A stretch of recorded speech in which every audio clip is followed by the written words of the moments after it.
For 2026, the Subaru Outback has some major changes, not just a larger size vehicle, but the screens are bigger, more safety, more performance. There's a lot of big improvements. We took this vehicle off-road a little bit on the sand, so it's a little dirty, but all these changes will definitely help the Subaru brand. The new exterior design is stronger, more rugged, and has a presence on the road that's different from its predecessor. One thing you might notice is right here at the top of the windshield, all of these controls, that's the EyeSight safety technology. It is standard across the lineup.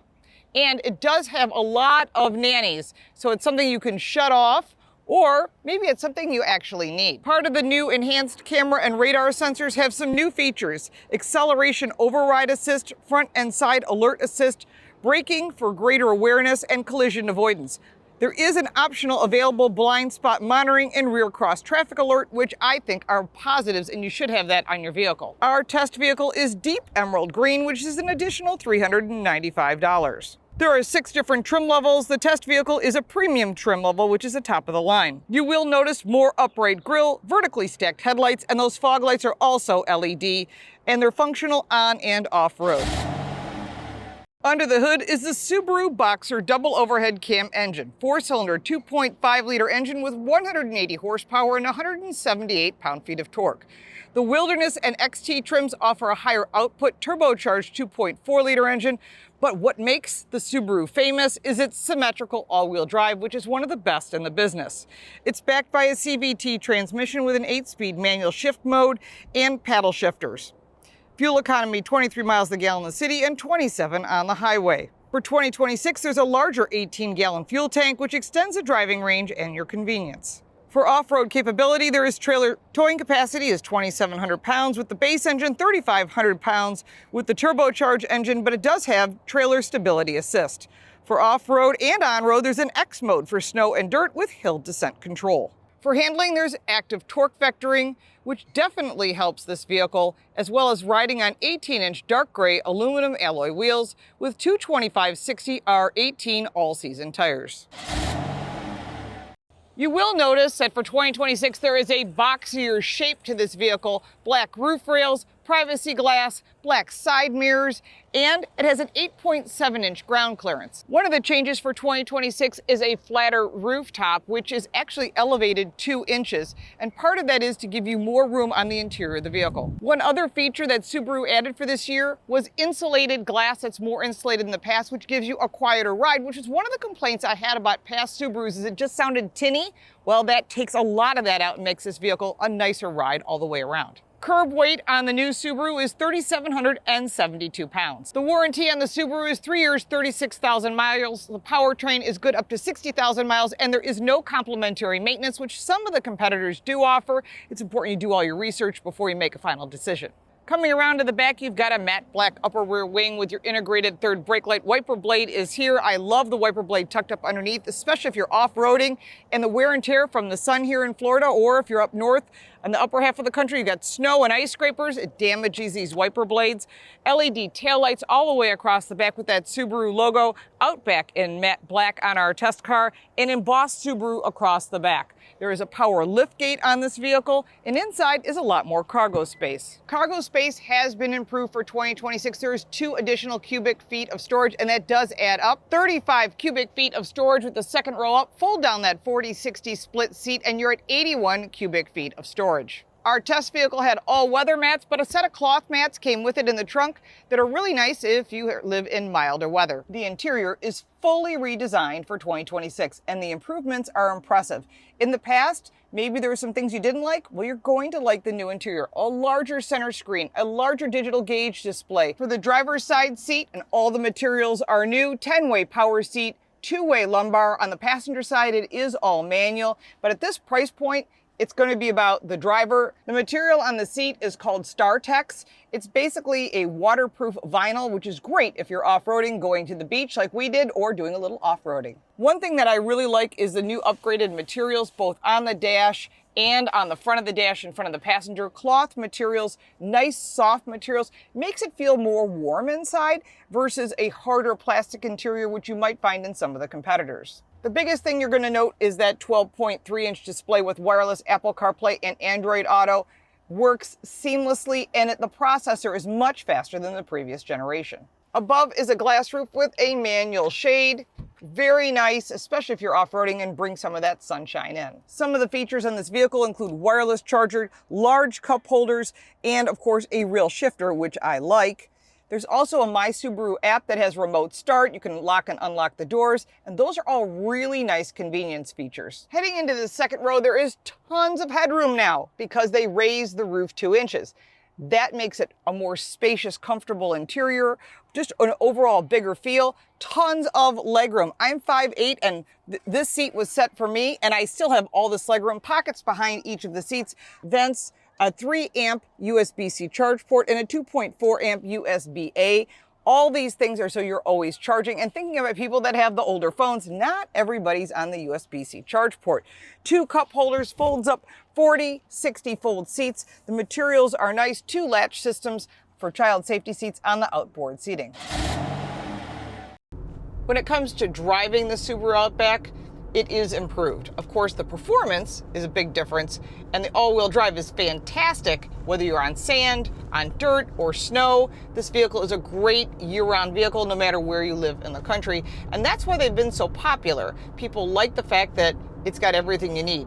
This vehicle has some big improvements on the interior, like I said, starting with that larger 12+ inch screen. It has everything you need, including navigation built in, which I do appreciate. Some of the brands, some of the competitors we'll talk about in the end, charge you for navigation. I call that nickel and diming. I find that very frustrating. That should be standard, especially in a vehicle in this price point. You've got not just the navigation, you've got AM radio, FM radio, satellite radio. That is the eyesight technology. It says keep your eyes on the road. It can be frustrating. You can shut a lot of the nannies off. I have them all on right now so that you can see how they function. They're not in your face. They don't push you. They don't interfere with your driving, but they warn you. They want you to be safe on the road, and that's really what that's all about. Your Apple CarPlay is here, your Bluetooth. I'm using my Apple CarPlay right now, but you can go back to the home and just use the controls and everything that come with the vehicle. There's a lot of confidence in driving this vehicle. You've got a lot of big glass in front of you. The sills are a bit high for me. I kind of like it to be a little lower, but it is about safety, and it's also about visibility, so you got to have everything you need. Regular rear view mirror. There's not a camera available when you flip this lever, so you're going to have to use those mirrors, but the mirrors are positioned correctly, and you can see what you need to see. There's also an around view camera when the vehicle is in reverse. All the features are right here and easy to use. Again, that nanny, I have it on for you. I would shut it off. I find it frustrating, but a lot of people like it. Everybody's distracted by everything. You even have a valet mode, which is really nice. Not that anyone's going to take this and be aggressive with it. It's just nice to know they don't have access to everything, including your phone information, which might be included. All that's part of privacy these days. That My Subaru app, you can connect to that as well on your phone. It currently is not.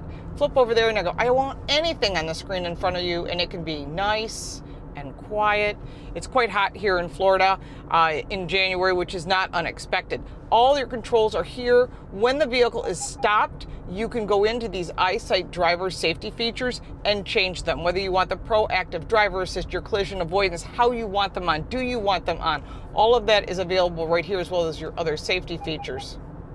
Sound, of course, is adjustable. Your management of your devices, your displays, the vehicle information, and there's more. Again, unless I'm stopped, you cannot touch these screens, and that a lot of the brands are doing that, and that's actually pretty smart.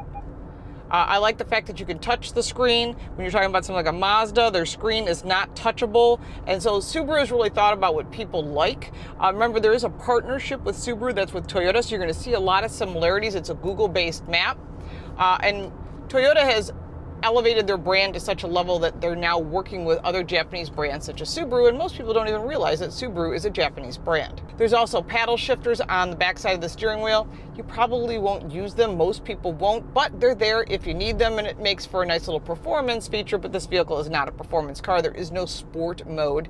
There is, however, an off-road or snow and sand mode that you can use. Your heated steering wheel button is right here on the right side of the lower part of the steering wheel.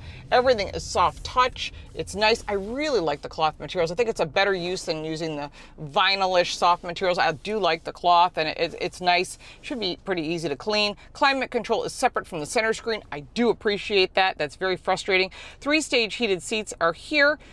Below that, you've got a 3 amp USB-C connection for charging and a 2.4 amp, just like the rear has. Wireless charging, cup holders to the right of the shifter, a standard shifter that everybody knows how to use. I call it a Prindle. You've got your auto off button, which I like to put on because I don't like the start-stop technology. And then, of course, you've got more information here, parking brake, and a nice size, very deep glove box that also has a padded console on top, which I do like. All of these features are little things. The one thing you do notice when you drive this vehicle, compared to previous Subarus, it's quieter. And that was one of the issues I always had with Subarus. It just sounded tinny inside. It needed more insulation, so they've done that. They've insulated the glass as well, so you're going to have a nice quiet conversation and you're not going to hear that road noise. All major improvements for Subaru. Subaru has grown its footprint here in North America, a lot more sales, and it's certainly a vehicle that you should test drive in comparison to all that long list we're going to give you at the end, and of course check with your insurance agent. Overall, performance, safety, technology, which is much faster than before, this nice 12-inch center screen, which is adjustable, it's all digital, lots of improvements for Subaru. Let's look at my pros and cons, as well as the competitor list, and most important, the price. There are some pros and cons when it comes to the 2026 Subaru Outback, starting with I love the new design, more power, more safety, better technology, larger screens, quieter interior are all major pluses, and of course that all-wheel drive system is one of the best in the business. On the negative side, I wish there was a hybrid option, and it kind of is not engaging handling. It's not a performance car, but it does a great job off-road, especially in sand and in dirt. This vehicle performs, and that's what it's designed for. The price of the 2026 Subaru Outback is where it really shines, starting at $36,445. It goes up to $49,445 fully loaded. Our test vehicle is not fully loaded, but it is really nice features on it, including those extra floor mats at $39,110. That did include destination and delivery, which means that's your out-the-door price. The competitor list is long, so I highly recommend you test drive all of these competitors. We've reviewed them all on our channel here. Remember, all of our news is on Car Coach Reports. All of our car reviews are here on Car Smarts, and don't forget our radio show, The Drive with Lauren and Carl. Here's your competitor list: the Jeep Grand Cherokee, Toyota 4Runner, Toyota Land Cruiser, Ford Bronco Wildtrak, Hyundai Santa Fe, Honda Passport, Mazda CX-70, Jeep Wrangler, and the Chevy Blazer. A long list, and there are some other competitors. Remember to check your insurance rates before you make your final decision. Overall, the 2026 Subaru Outback shines. More performance, more safety, larger interior, more technology, easier to use, faster processing. Every single factor that they could improve, they did, and still kept it in a very reasonable price point. If you have any additional questions, put them down in the comments below. If you'd like to support our channel, you could buy me a cup of coffee. That link is down in the description. I'm Lauren Fix. Thanks so much for watching.